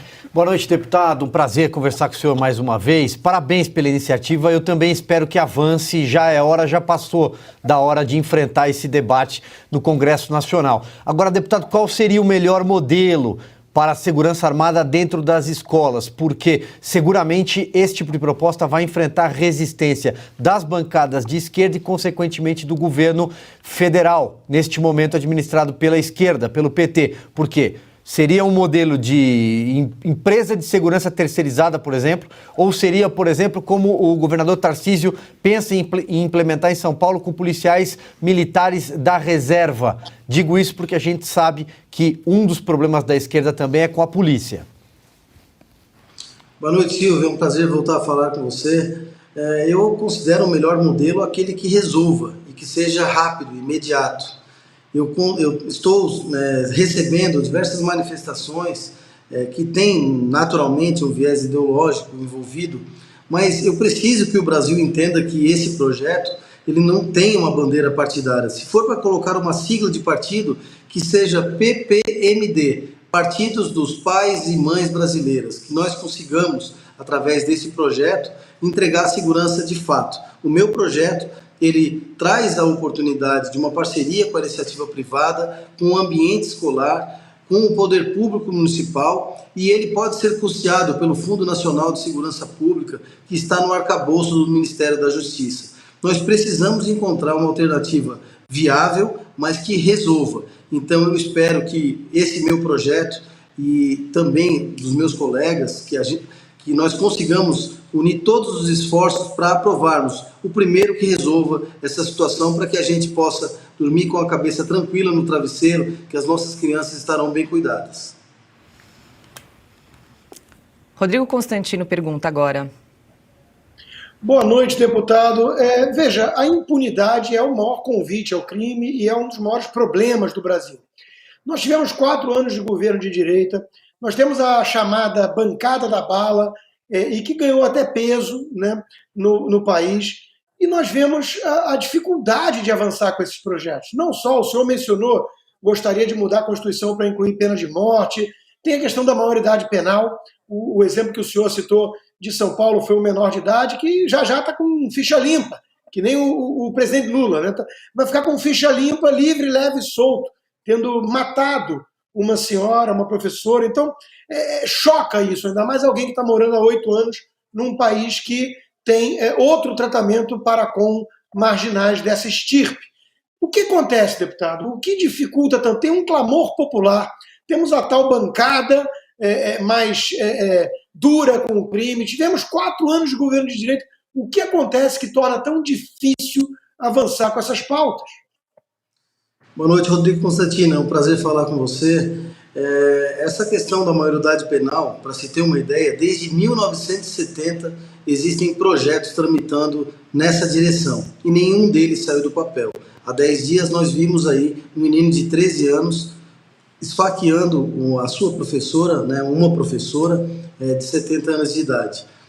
Não adianta nós colocarmos leis atrás de leis no Congresso Nacional se o Congresso Nacional não se reunir e entender que as propostas que são colocadas pelos deputados, elas têm um sentido, elas têm uma fundamentação que é refletida da sociedade. Tanto essas, como essa minha agora, que já tem a do deputado Paulo Bilinski, tem que ter um resultado final. A tramitação diante do nosso código dentro da Câmara dos Deputados, que é o regimento interno da Casa, parece que foi feita para que seja morosa, lenta e talvez não resolutiva. Talvez uma das situações a ser revista seria o próprio regimento da Casa, mas eu não tenho dúvida de que existem muitos parlamentares bem intencionados e eu espero que as presidências, tanto da Câmara quanto do Senado, compartilhem da comoção que o Brasil vive sofrendo, que entendam que exige o momento agora uma resolução imediata. Portanto, vamos aguardar a próxima semana, eu vou ao presidente Arthur Lira para pedir também regime de urgência e entender o que a Casa tem como proposta para a sociedade brasileira nessa direção. Nós estamos conversando ao vivo com o deputado Daniel Freitas. Quem pergunta agora é Augusto Nunes. Deputado, boa noite, é um prazer conversar com o senhor. Queria saber o seguinte, há distúrbios, digamos assim, no Rio Grande do Norte. O ministro Flávio Dino vem, tira 100 milhões, 150 e manda. Agora tivemos a tragédia aí nessa creche, ele pega 100 milhões e manda. Primeiro, não sei de onde ele tira esse dinheiro, se ele está guardado numa gaveta ou se o orçamento prevê o imprevisível. Como ele mente muito, eu prefiro nem perguntar a ele. Pergunto ao senhor, se esse dinheiro é real, se ele manda, para que serviria? O que se faz com uma verba dessa? Bom, primeiro, mestre, boa noite, falar com o senhor, é um prazer enorme. O Lula deu bilhões para a cultura e trocados aí para a segurança das nossas escolas do Brasil inteiro. Acredito eu que um projeto como esse, uma das justificativas do Poder Executivo vai ser essa, que vai mexer no orçamento da União. Eu tratei antes que existe um Fundo Nacional de Segurança Pública, que está alocado aí ao Ministério da Justiça. Nós temos muito a fazer, nós poderíamos colocar detectores de metal, segurança armada, tantas outras medidas, câmeras de vídeo monitoramento e tantas outras situações que certamente os especialistas em segurança pública não faltariam ofertas aí para que pudessem resolver o problema. Se o problema for dinheiro, a gente sabe que é muito mais importante para o Brasil garantir que crianças não sejam mortas do que artistas super famosos ganhando bilhões aí, milhões através da Lei Rouanet. Então, nosso papel também é fiscalizar e para isso, aí sim nós contamos com uma bancada forte dentro do Congresso Nacional. E nós conversamos com o deputado Daniel Freitas. Deputado, muito obrigada mais uma vez pela sua participação aqui no programa Oeste Sem Filtro. Uma boa noite, um bom feriado. Muito obrigado a todos vocês, foi mais uma vez um grande prazer e que a gente chegue ao final desse processo com êxito, garantindo a segurança das nossas crianças e o bem-estar das nossas famílias. Um grande abraço, fiquem com Deus. E agora, 18 horas e 54 minutos, a gente tem mais um recadinho para você e volta já já. E hoje temos uma novidade no programa Oeste Sem Filtro. Vamos falar de um produto que está fazendo a diferença na vida de muita gente. É o Ora Pronobis da Vita e Gold, que foi desenvolvido exatamente para quem sofre de artrite, artrose, reumatismo, fibromialgia e dores no corpo. Por causa da inflamação, desgaste nas articulações, aquela famosa dor nas juntas. Não é isso, Renata? É isso mesmo, Silvio. Boa noite para todo mundo que está nos assistindo. E dor nas juntas, eu vou te dizer, hoje independe da idade, porque tem gente muito nova com dor, até os mais velhos também com muita dor. Só que você não pode fazer é se acostumar com a dor. A dor é sinal de que algo está errado. Então começa tratando com Ora Pronobis, que é uma planta completa que vai fazer diretamente o trabalho no foco da sua dor. Então o legal dessa aqui da Vita e Gold é que ela é concentrada, vai direto na sua inflamação e rapidamente você já vai sentir a diferença. Ou seja, se você já não consegue fazer nem mais aquelas atividades do dia a dia por causa das dores, ligue agora 0800 291 2200. E tem mais coisa, a Ora Pronobis, além de ajudar na dor, ajuda no seu colesterol, a aumentar o colesterol bom, diminuir o colesterol ruim, na sua pressão arterial, tem um índice de proteína super alto e também tem mais ferro que uma beterraba. Então, para quem sofre com anemia, é um ótimo produto. Aproveita, porque é aquela plantinha que você encontra lá no quintal da vovó, lá no interior antigamente, e ela tá concentrada aqui em cápsulas para você não ter trabalho nenhum. Só ligar. Corre lá, gente, 0800 291 2200. E a Renata tem promoção, hein? Mas tá boa demais. A promoção exclusiva para quem tá nos assistindo agora. Ligou, falou que tá assistindo? Tem até 70% de desconto. Até não, vai ter 70% de desconto. Pode falar lá que viu agora. 70% de desconto e a gente ainda vai te dar um colágeno de presente que vai ajudar a recuperar a sua cartilagem. Então você vai ter aí um combate duplo contra as dores. Maravilhoso. Corre lá, 0800 291 2200. E Silvio Almeida, ministro dos Direitos Humanos, atribuiu os recentes ataques em escolas a questões ideológicas e ao culto às armas. Nos 2 últimos ataques, em Blumenau e em São Paulo, os criminosos usaram uma faca e uma machadinha. Vamos ver um trecho do discurso do ministro. Nós não podemos achar que fazer reunião em lugar fechado, que fazer cartilha, que ficar, conversando em questões formais, burocráticas, que nós vamos mudar alguma coisa. Nós vamos esperar. Vamos chegar no número dos Estados Unidos, que é o país que é modelo para muita gente aí. Vamos esperar chegar em 300 ataques por ano em escola, com essa gente cultuando arma, com essa gente querendo dar golpe de Estado no Brasil, querendo mais é que as pessoas morram de fome e que crianças e adolescentes não tenham um futuro. Eu não me conformo com isso. Eu não quero viver um mundo assim. Eu não quero viver um mundo desse. Eu me recuso a viver um mundo assim. Eu não aceito esse tipo de coisa. O deputado André Janones usou a tragédia para criticar Jair Bolsonaro. Ele escreveu, abre aspas, o assassino que matou 4 crianças em Santa Catarina tinha como inspiração um outro assassino, Jair Bolsonaro. O autor da chacina mantinha em suas redes postagens enaltecendo o capitão que matou milhares na pandemia. O bolsonarismo deve ser criminalizado, assim como o racismo. E aí, Ana, é absurdo, né? Uma publicação dessas, ainda querendo colocar na conta de Jair Bolsonaro, querendo usar aí a tragédia como palanque político. O que essa gente faz, o líder usou o velório da esposa como palanque político. O líder, ele simplesmente inspira os seus asseclas, os seus satélites aí, né? Os seus peõezinhos. É um absurdo. Tanto, né, o Janones, e aí, mais uma vez, né, os aplausos aqui a Paula Lobão, repórter, por ter perguntado ao ministro Flávio Dino, o senhor vai colocar o Janones no inquérito das fake news? E o presidente Lula, né, que também disse que a história toda do atentado, né, contra o plano descoberto para assassinar Sérgio Moro, um senador da República, ex-juiz, e sua família, que era uma armação de Sérgio Moro. Isso também não é fake news? Isso também não entra? Ou seja, essa gente não tem a menor régua moral para nada. Seja para a parte econômica, para a parte social, para o debate público. Eles não passam de uma versão 2023 dos jacobinos. É guilhotina para todo mundo, para aqueles que são dissidentes. E aí, esse ministro, nós comentamos ontem, né? O despreparo é nítido num discurso de 1 minuto e meio. Né? A salada do despreparo, ela é nítida.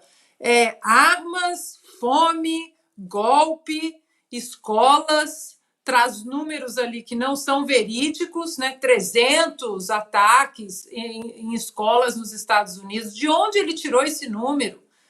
Ou seja, é um governo que o presidente, né, o líder dessa seita, entrou sem o menor plano de governo. E todos esses ministérios, eles também não têm absolutamente nenhum projeto, seja no âmbito dos direitos humanos, do esporte, na cultura.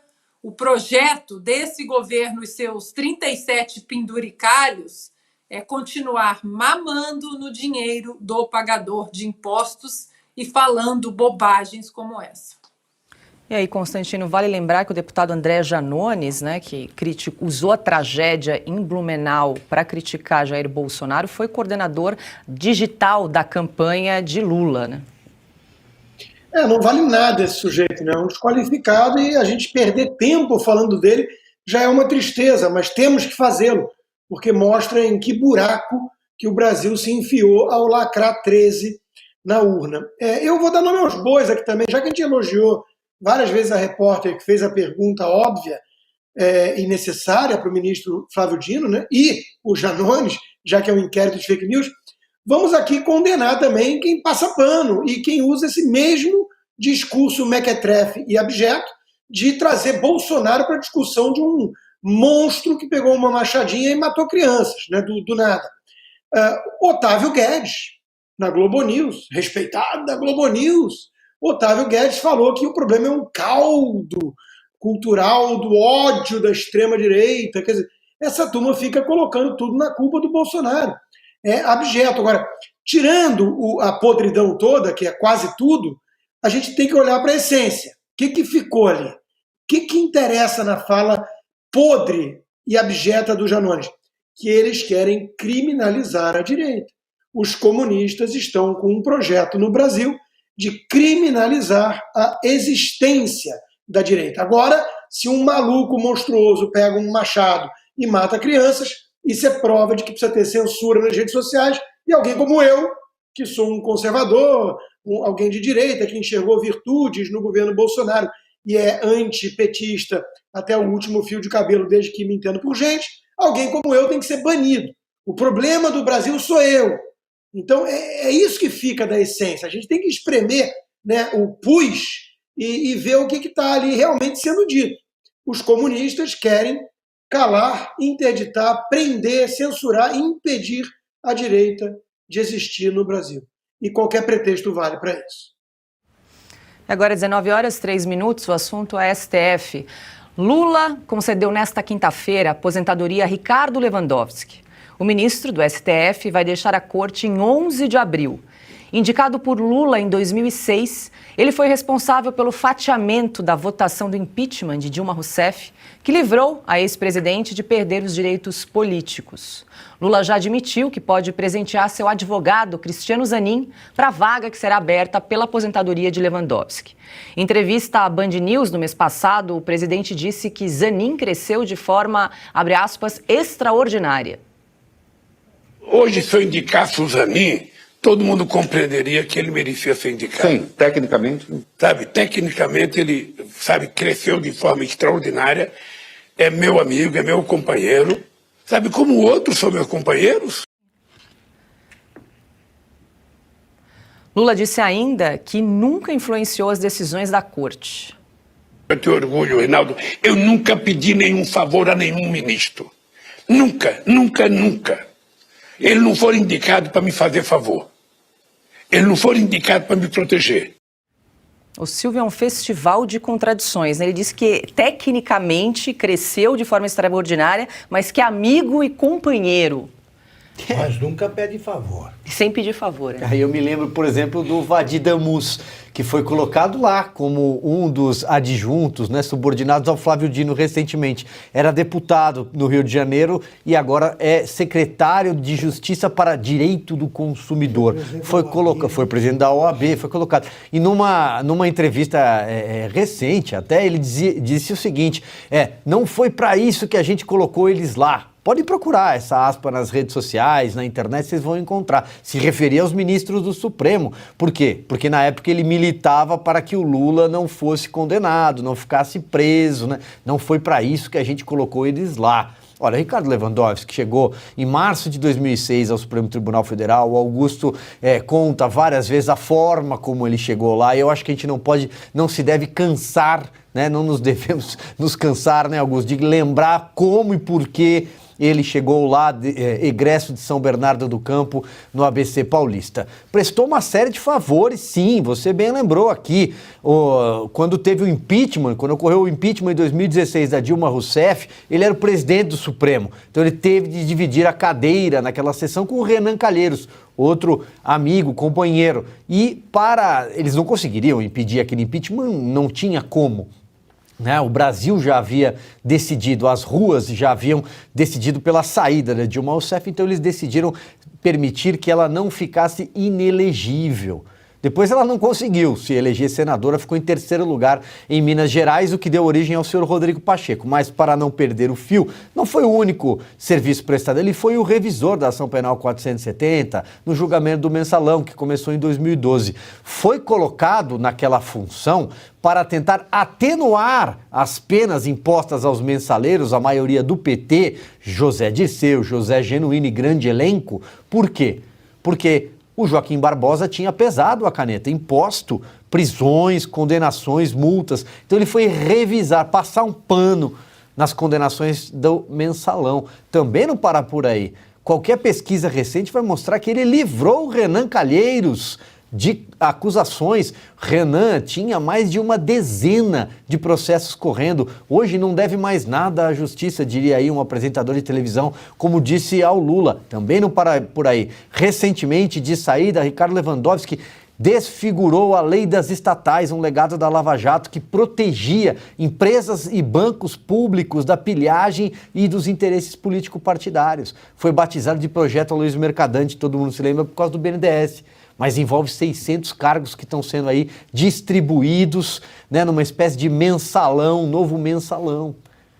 E para finalizar, é claro, tem aí a foto. Na saída, ele fez questão de se deixar fotografar ali, ao lado da bandeirinha, do bonezinho do MST. E aí, Augusto, você sempre conta aqui no programa como o ministro Ricardo Lewandowski foi parar na cadeira do Supremo, né? Vou procurar resumir bem rapidamente. A mãe dele era vizinha da Marisa Letícia, em São Bernardo. A Marisa Letícia depois virou primeira-dama, não esquecia da vizinha. A vizinha que dizia sempre que tinha um filho que era um crânio, uma sumidade em direito, era professor, tal. Surge uma vaga no Supremo, o Lula não tinha nenhum candidato, naquele momento ali não tinha tantos candidatos em campo, e a Marisa Letícia, muito sábia em direito, diz que a vizinha dela dizia que tinha um filho, repito, que era uma sumidade em direito. E assim ele chegou ao Supremo Tribunal Federal. Ele ficou tão grato que fez tudo isso aí, que o Silvio mencionou, e mais um pouco. Esse passou o tempo todo agradecendo, né, ao padrinho o emprego que ele ganhou, e agora, depois de ter feito tudo isso, ele vai descansar um pouco mais cedo. E me vem o Lula e fala do Zanin. Rapidamente também, mas é uma história que tem que ser citada sempre aqui como exemplo. O Sobral Pinto, avô do nosso Guilherme Fiuza, cuja vaga está aqui reservada, à espera do momento que ele vai voltar.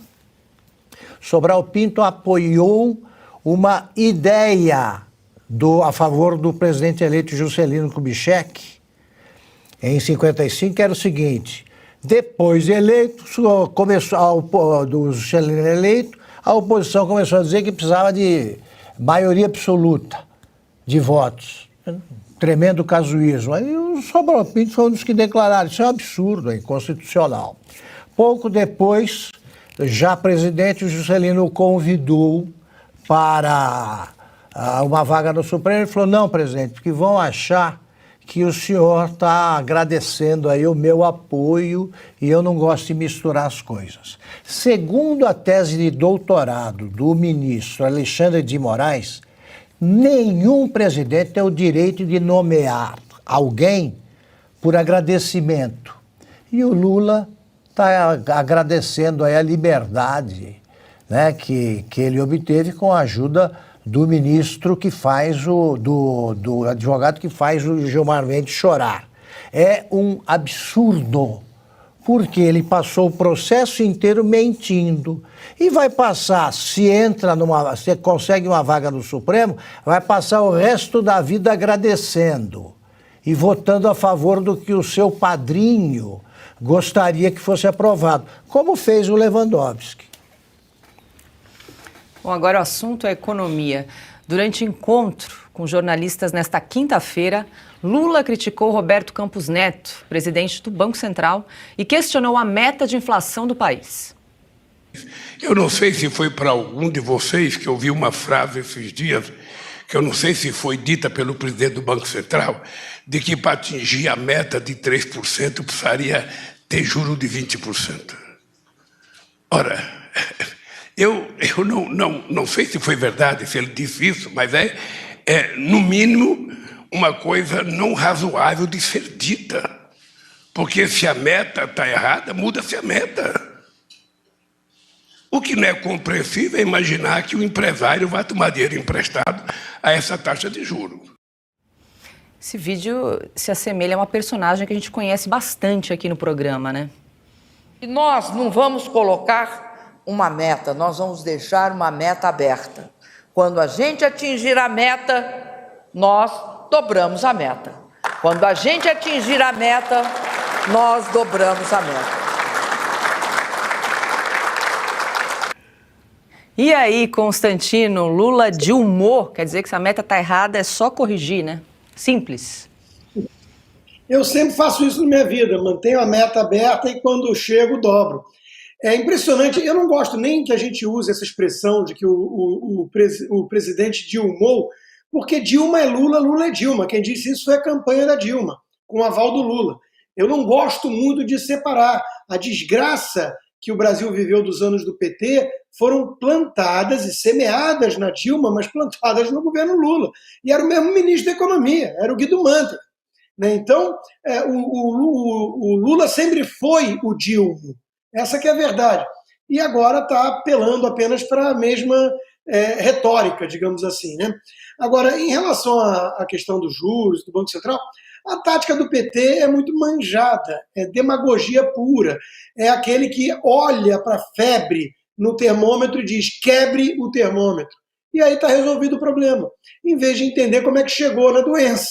Então, o Lula não gosta de um Banco Central independente, porque justamente o Banco Central independente serve para proteger a instituição e a sua política monetária que visa a resguardar o valor da moeda de populistas demagogos como o próprio Lula. Ele quer colocar logo no Banco Central o Haddad, que é o seu poste. Outra dica que eu dou aqui a muitos pares na imprensa: parem de ficar separando o Haddad de Lula. Já tem gente dizendo que o Haddad é o fiador da responsabilidade fiscal no país, que ele tenta se equilibrar entre Gleisi Hoffmann e o mercado. O Fernando Haddad está lá por um único motivo. O sujeito colava na prova de economia, não entende nada, segundo ele mesmo confessou. Foi o pior prefeito da história de São Paulo. Ele foi premiado por ser uma nulidade e por ser o poste de Lula. Então, a política econômica deste governo pertence a Lula. O resto é jogo de cena, é teatro. É o good cop, bad cop que a gente está cansado de ver em filme americano. Então vamos parar de dissociar as coisas. O PT é um só. E é essa desgraça que estamos vendo aí. E não gosta do Banco Central independente porque quer tocar o pau na máquina e gerar inflação. E no mesmo encontro, Lula repreendeu mais um ministro. Dessa vez, Alexandre Silveira, da pasta de Minas e Energia, foi cobrado publicamente por falar que o governo iria mudar a política de preços da Petrobras. Lula disse que pretende se reunir com Silveira e o presidente da estatal, Jean Paul Prats, para acabar com o que classificou de divergência extemporânea. Essa divergência, sabe, é uma coisa extemporânea. Eu ainda não conversei nem com o nosso presidente da Petrobras, nem com o ministro, porque eu fiquei sabendo hoje dessa divergência, vim aqui e depois eu vou conversar para saber o que houve. Ou seja, se houve divergência entre os dois, ela deixará de existir na hora que eu conversar com os dois, porque o governo não está... Ana, esse desgoverno não está se entendendo, né? Primeiro foi Fernando Haddad, Márcio França, agora o ministro aí de Minas e Energia levando uma bronca de Lula publicamente. Pô, mas 37 penduricalhos, 37 cabides, né? Não tem como atender todo mundo. Isso é impossível. Né? Saímos de um governo ali razoavelmente enxuto para um governo de cabides, é só isso. Agora, saímos do ministro Adolfo Saxida, né? Passem vocês no Instagram ou no Twitter do ex-ministro de Minas e Energia, Adolfo Saxida, e vejam a diferença, o abismo. A diferença técnica é, assim, gritante, é absurda. E aí a gente lembra daquele dia que o presidente Bolsonaro deu aquela entrevista, logo após uma semana, 2 semanas depois do segundo turno, ali já anunciando que estaria, as equipes, né, de transição já estavam se falando, e o microfone ali, o hot mic, né, o microfone ligado, ele falou baixinho para as pessoas ali, os assessores, eles vão sentir saudade da gente, mas nunca imaginamos que essa saudade viria assim em apenas 100 dias. Então, para fechar o meu comentário sobre esse e o outro assunto, eu já vou fechar dando uma dica da nossa playlist, que amanhã estará mais completa, para o governador da Bahia, né? Aquela música do Engenheiros, da banda Engenheiros do Havaí, eu presto atenção no que eles dizem, mas eles não dizem nada.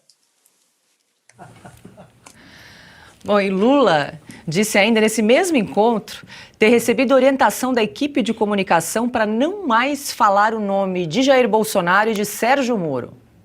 É que o Pimenta tem me orientado todo dia para mim não falar esses nomes que você falou. Por isso é que eu não citei os nomes, porque ele me proibiu que eu não tenho que falar nem da coisa e nem do coiso. E aí, Silvio, Lula recebeu orientação, então, de Paulo Pimenta para evitar os nomes de Jair Bolsonaro e de Sérgio Moro. Então tá explicado esses 100 dias de governo, né? Tá explicado quem que ele anda ouvindo, né? Pelo amor de Deus. O Montanha, Augusto tá aqui me lembrando muito bem, o Montanha da lista de propinas na época da Lava Jato, mas também o Paulo Pimenta, que não me canso de recordar aqui, que foi, certa vez, flagrado. Foi o deputado Júlio Redecker, finado deputado que morreu no acidente da TAM aqui em São Paulo em 2007. Na época da CPI do Mensalão, que era uma espécie de série B da CPI dos Correios, porque tinha muitos deputados que estavam com ciúme de não aparecer na TV Câmara, na TV Senado, eles fizeram a CPI do Mensalão. Paulo Pimenta era vice-presidente. Ele foi flagrado pelo deputado Júlio Redecker, do PSDB do Rio Grande do Sul, na garagem do Senado, conversando com o Marcos Valério, pegando uma lista feita à mão, a papel e caneta, do que seria um grande esquema do PSDB para tentar jogar areia nas denúncias do Mensalão. Naquela época ele não soube explicar o que tinha acontecido, saiu da comissão. Olha, é um deputado acostumado aí a frequentar o noticiário ou da época da Lava Jato ou de presepadas. É isso que marcou a carreira política dele. Ele tinha até pouco tempo, já que eu citei o Vadir Damus, ele fazia uma live nas noites de domingo com o Paulo Pimenta e o Vadir Damus para prospectar os cargos que eles poderiam assumir caso o Lula vencesse a eleição. Depois que o Lula foi eleito, ele continuou fazendo essas lives e aí ele falava para o Vadir Damus, olha, acho que você vai parar em algum cargo, hein, na justiça. E o Damus respondia para ele, você merece ser um secretário de comunicação, porque é o homem da comunicação do PT, né? Então veja, tá aí. Agora, sobre não falar do Bolsonaro, eu duvido que o Lula vá conseguir. Nós mesmo aqui na Revista Oeste fizemos levantamentos e mostramos que a cada 2 discursos do Lula, em pelo menos um, quando não nos 2, ele cita o Bolsonaro. Porque como ele não tem nada para apresentar, ele precisa ficar lembrando do passado e estimulando esse nós contra eles, que é uma marca indelével do PT ao longo da história. E o consórcio da imprensa compra. Se ele parar de falar do Bolsonaro também, o consórcio da imprensa vai ter problemas. Então, o homem da comunicação precisa ver aí qual é a melhor estratégia. Paulo Pimenta. Augusto, tem uma seleção boa aqui para você escolher comentários aí. Tem o Lula criticando o Banco Central, falando que se a meta está errada, muda-se a meta. Ele dando um pito no ministro de Minas e Energia. Agora essa, recebendo orientações de Paulo Pimenta para evitar os nomes aí de Jair Bolsonaro e Sérgio Moro. Pelo que disse o Silvio, né? O Paulo Pimenta. O Paulo Pimenta, lidando com comunicações, já está se metendo aí em outro problema, né? Tem deputados aí de olho nele porque ele criou um órgão ilegal para praticar censura. O problema do Paulo Pimenta é o seguinte: para você censurar alguma coisa, você tem que ler e entender a coisa. Aí Paulo Pimenta é incapaz de fazer uma coisa dessas, né? E se juntar ele e o Lula, então, aí é que ninguém entende mais nada. Agora é 19h20 e eu quero aproveitar esse momento, a nossa audiência maravilhosa, para convidar você a assinar a Revista Oeste. Hoje é quinta-feira, amanhã tem uma edição exclusiva no nosso site, revistaoeste.com. Você que gosta do nosso conteúdo, mas ainda não é assinante, corre lá, revistaoeste.com/assine, ou então use esse QR Code que está aqui do ladinho, é um passo a passo bem simples. Se você assinar hoje ou amanhã, você já tem acesso ao conteúdo exclusivo da edição que sai logo mais, está no forno, e que no Estúdio Oeste o Silvio vai revelar a capa de amanhã, que inclusive você é o autor dela, né, Silvio? É isso, está no forno, Paula. Daqui a pouco às 20h30 tem o nosso Estúdio Oeste, nosso encontro nas noites de quinta-feira para repassar os principais assuntos da semana e, é claro, trazer a capa da Revista Oeste para você que é nosso assinante. E já que a gente fala tanto aqui do consórcio da imprensa, né, ou somos obrigados a falar deles, tá aí, tem um QR Code no cantinho da sua tela para você apoiar o nosso jornalismo independente, que justamente faz um contraponto a esse consórcio da imprensa. Nós aqui não precisamos falar bem de governo nenhum, de partido político, de governante, porque somos independentes. Quem move o nosso jornalismo é você que está aí do outro lado da tela, você que está nos assistindo pelo seu celular, que está na sua casa, que está no trânsito, que gosta da Revista Oeste. Por isso que é muito importante o seu apoio, a sua assinatura, que também apoia aqui, empurra o nosso programa Oeste Sem Filtro todos os dias. E logo mais, Silvio, eu vou pedir para você fazer um balanço aí, dar uma palhinha da reportagem de capa que você está finalizando, né? Porque até vou aproveitar e convidar você que está nos acompanhando amanhã aqui no Oeste Sem Filtro. A gente vai fazer um balanço dos 100 dias de governo, de desgoverno. Vamos ver as medidas que foram efetuadas ou agenda de retrocessos aí desse governo. Então não perca, amanhã um programa especial dos 100 dias desse governo. E aí depois vou pedir para o Silvio contar um pouquinho para a gente. Bom, agora 19h23, a gente tem mais um recadinho para você. Fica com a gente que logo mais também tem o quadro Internet Não Perdoa. Cozinhar sem usar nenhuma gota de óleo? A Estação Culinária Tiziano prova que é possível sim, Silvio. E viu, o pessoal de casa quer saber como pode cozinhar sem óleo. Olha só que maravilha! Um dos segredos é a exclusiva composição de 6 camadas que só a Tiziano possui. Vamos ver o vídeo? Vamos lá. Tiziano chegou ao Brasil para revolucionar o seu jeito de cozinhar. Com a linha Tiziano é possível preparar pratos sem uma única gota de óleo. Você cozinha com facilidade porque nada gruda. Elas possuem o mais poderoso revestimento antiaderente do mundo. É uma exclusiva composição com 6 camadas que oferece maior resistência, durabilidade e leveza. Aqui você encontra essas 6 camadas e ainda o mais poderoso antiaderente do mundo. Gente, se você não fala, a gente nem percebe que são leves mesmo. E além disso, elas são muito práticas na cozinha. Não soltam resíduos e não descascam. Você economiza tempo no fogão e gás de cozinha porque distribuem muito melhor o calor. Então ligue agora, 0800 591 9292. E o padrão da iCash de qualidade da estação culinária Tiziano oferece durabilidade e resistência superior. Por isso, são 10 anos de garantia, Silvio. Ou seja, quem comprar agora tem garantia até 2033. Já pensou? 2 Copas do Mundo, 3 Olimpíadas e a estação Tiziano continua na garantia. É isso mesmo, gente. Então ligue agora, 0800 591 9292. Parcele em 10 vezes com frete grátis. E Silvio, ainda tem promoção, viu? Você que ligar agora ganha a 5ª panela de presente. Os 50 primeiros também vão ganhar a espátula de silicone. Então corre, 0800 591 9292. E 4 ministros de Lula vão receber um dinheirinho extra. Alexandre Silveira, de Minas e Energia, Fernando Haddad, da Fazenda, Esther Dweck, da Gestão da Inovação em Serviços Públicos e Rui Costa, da Casa Civil. Eles foram nomeados para o Conselho de Gestão de Itaipu. O cargo garante R$27 mil para cada um deles. Como ministros, já recebem salário de R$30 mil. O Conselho se reúne 6 vezes por ano com a função de decidir as diretrizes da hidrelétrica, o regimento interno e as propostas orçamentárias. E aí, Constantino, tá bom, né? 27 mil para 6 encontros no ano? Olha, o que dizer disso, né? Merecido. O Brasil não chegou onde chegou por acaso. Isso é obra de muito empenho, né? De quem quer destruir o país e tem essa mentalidade esquerdista.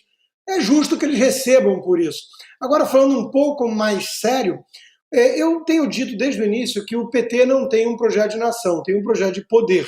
E, portanto, não tem aliados políticos, tem comparsas. E tudo se resume a isso. Quando a gente enxerga o PT dessa forma, tira esse charme, né, revolucionário. O nosso mestre Fiuza diria isso. Né? Vamos olhar o que realmente está por trás. Eles querem pilhar a coisa pública. É abrir torneiras que o presidente Bolsonaro, inclusive, fechou e outras mais. Então se trata disso, né? De um butim e uma pilhagem e comparsas. Então vai tendo que botar cabide de emprego aí muita gente que participou dessa história patética de fazer o L para salvar a democracia. Bom, e agora, como a gente prometeu, temos aí o nosso quadro A Internet Não Perdoa. A gente vai revisitar um vídeo do agora ministro da Justiça e Segurança Pública, Flávio Dino.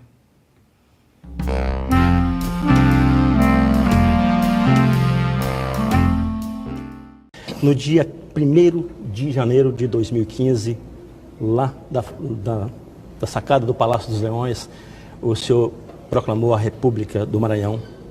Disse que o Maranhão tinha pressa e que os maranhenses não podiam mais esperar. E se comprometeu que ao final do seu governo, nenhum dos municípios maranhenses estaria no rol dos municípios mais pobres do Brasil. Como explicar que o senhor tenha falhado exatamente nesta proposta, que foi aquela que mais despertou esperança nos maranhenses, candidato? Bom, em primeiro lugar, eu não prometi esse absurdo, porque seria, obviamente, algo inviável, algo inalcançável.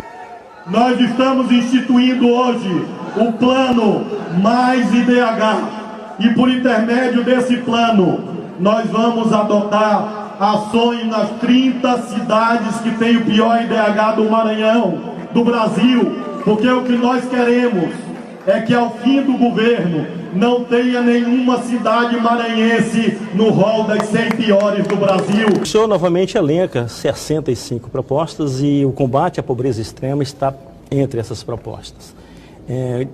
Por que desta vez o eleitor deve confiar que o senhor vai realmente cumprir essa promessa? Quanto àquela promessa que o senhor teria se comprometido de que ao final do seu mandato nenhum município estaria incluído no rol dos municípios mais pobres do Brasil, está no seu discurso na internet? Não está. Desses termos eu garanto que não está, porque eu não poderia dizer que eu ia fazer milagre, eu não sou Deus. Ai, meu Deus. E aí? Merece ou não merece entrar no inquérito das fake news? Sem dúvida. E a gente também preparou, vou pedir para, já que estamos no assunto combo Flávio Dino, para a gente exibir o tweet. Nós comentamos aqui mais cedo a respeito da entrevista em que a jornalista Paula, qual o sobrenome? Lobão. Perguntou para o Flávio Dino sobre o Janones. Olha o que ele disse aí na rede social. Temos esse tweet, produção? Ainda... Bom, então enquanto a gente prepara esse tweet para a gente mostrar a resposta aí de Flávio Dino quando foi indagado pela repórter Paula Lobão, a gente começa aqui a nossa despedida no Oeste Sem Filtro, que a gente tem que terminar aqui no horário, porque logo mais 8h30 da noite tem Oeste Sem Filtro, né, Silvio? Não, Estúdio Oeste. É isso aí. Estúdio Oeste, é muito Oeste. São irmãos, o Oeste Sem Filtro e o Estúdio Oeste são irmãos. Daqui a pouquinho, a partir das 8h30, a gente apresenta os destaques da Revista Oeste. A capa, então, vou antecipar aqui e trataremos muito desse assunto a partir das 8h30 e também aqui no Sem Filtro amanhã à tarde, 100 dias de governo. Então, não vou elencar tudo por conta do tempo, estamos correndo contra o relógio, mas eu diria 100 dias, sem governo, sem plano, sem vergonha e sem picanha. Até já, pessoal. Sem nada, não perca. Amanhã a gente vai fazer um balanço aqui no Oeste Sem Filtro, além da nossa playlist, né, Ana? Muito boa noite. Vou preparar uma música também para selecionar, para a gente fazer a nossa playlist amanhã, sexta-feira. Isso, amanhã a gente faz. Muito obrigada pela companhia, Paula, Constantino, craque Silvio, estarei na audiência, mestre Augusto Nunes. E diante desse desgoverno, né, para colocar aí mais uma na playlist, meu mestre Augusto Nunes, que está também com uma música boa aí, né, Augusto? Essa que você citou hoje. E para mais uma aí para colocar para o governador da Bahia. Eu acho que uma frase só, né, de uma música dos Paralamas do Sucesso, eu acho que reflete exatamente esse desgoverno. São 300 picaretas com anel de doutor. Boa noite, até amanhã. Bom, a gente já tem o tweet do Flávio Dino, antes da gente se despedir aqui do Rodrigo Constantino. A gente pode exibir aqui, produção? Tá aí, ó. Deputado, juro que na hora nem entendi a pergunta tão absurda da jornalista Paula Lobão.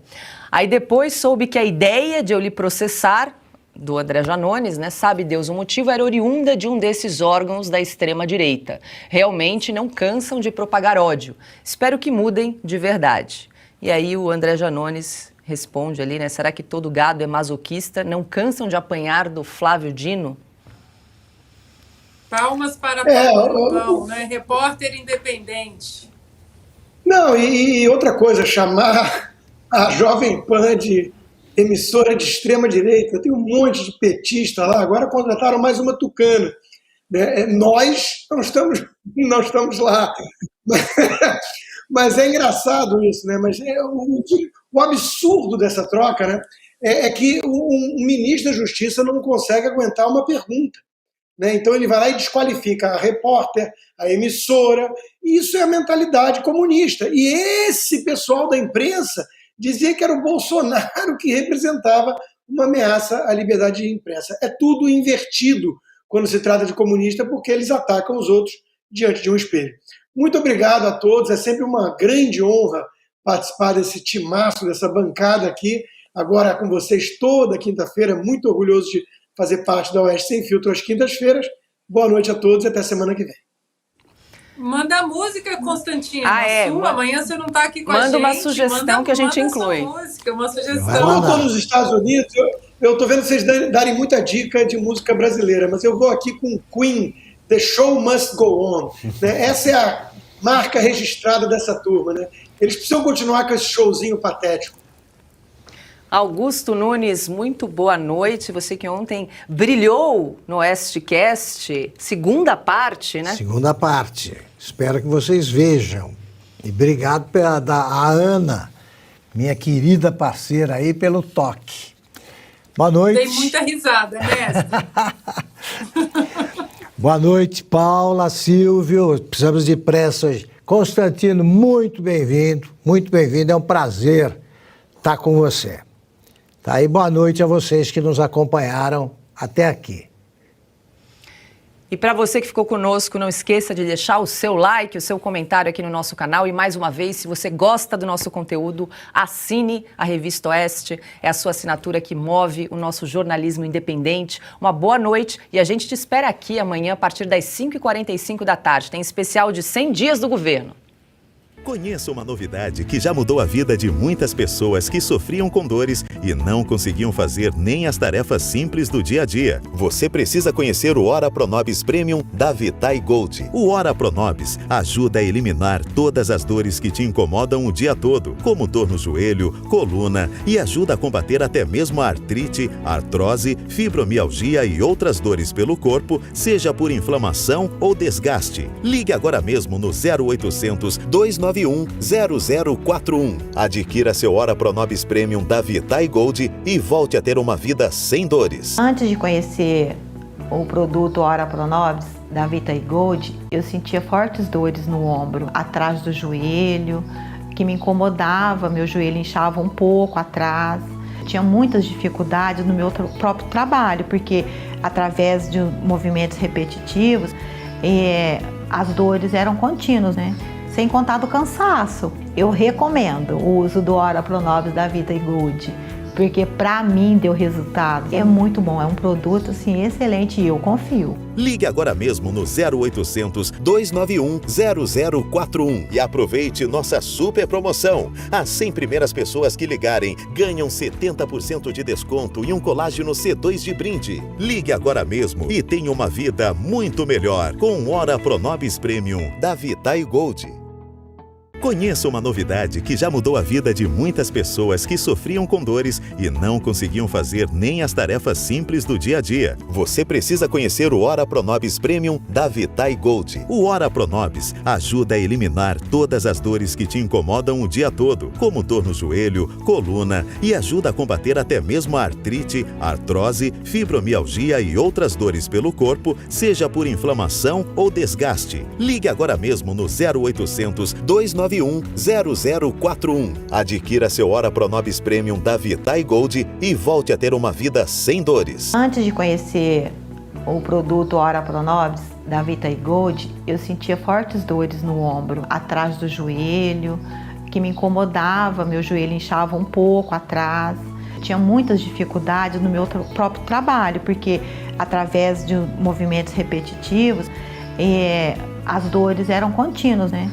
Sem contar do cansaço. Eu recomendo o uso do Ora Pronobis da Vitae Gold, porque para mim deu resultado. É muito bom, é um produto assim excelente e eu confio. Ligue agora mesmo no 0800 291 0041 e aproveite nossa super promoção. As 100 primeiras pessoas que ligarem ganham 70% de desconto e um colágeno C2 de brinde. Ligue agora mesmo e tenha uma vida muito melhor com o Ora Pronobis Premium da Vitae Gold.